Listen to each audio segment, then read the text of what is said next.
I like Donald. He is an amazing entertainer. But his policies for most of his life... Thank you very much. I appreciate it. For most of his life, his policies have been very, very liberal. For most of his life, he has described himself as very pro-choice and as a supporter of partial birth abortion. Right now, today, as a candidate, he supports federal taxpayer funding for Planned Parenthood. I disagree with him on that. That's a matter of principle, and I'll tell you... You are the single biggest liar. You probably are worse than Jeb Bush. You are the single biggest liar. All right. This guy lied. Let me just tell you, this guy lied about Ben Carson when he took votes away from Ben Carson in Iowa, and he just continues.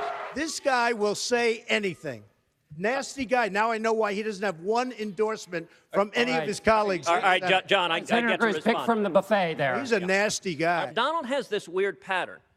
When you point to his own record, he screams, liar, liar, liar. If you want to go... Where did I support it? Where did I support it? Hey, Ted, where did I support it? If you want to go and watch the video, go to our website, tedcruz.org. Where did I support it, Ted? Out of Donald's own mouth. Where did I support it? You supported it when we were battling over defunding Planned Parenthood. You went on television and said Planned Parenthood does wonderful things and we should not defund them. Oh, it does do wonderful things, but not as it relates to abortion. So tell me, what are the wonderful things? What are the wonderful things it does? There are wonderful things having to do with women's health. You see, you and I disagree on that.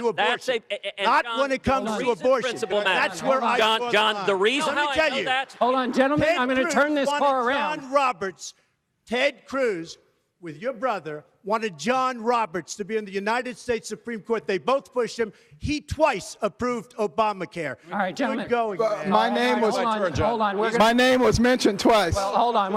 Gentlemen, we're in danger of driving this into the dirt. I did not nominate John Roberts. I would not have nominated John Roberts. You pushed him. You worked with him and you pushed him. Why do you lie? Donald, adults learn not to interrupt each other. Why do you lie? Donald learned. You pushed him. Donald, adults learn not to interrupt each other. Yeah, I know. You're an adult.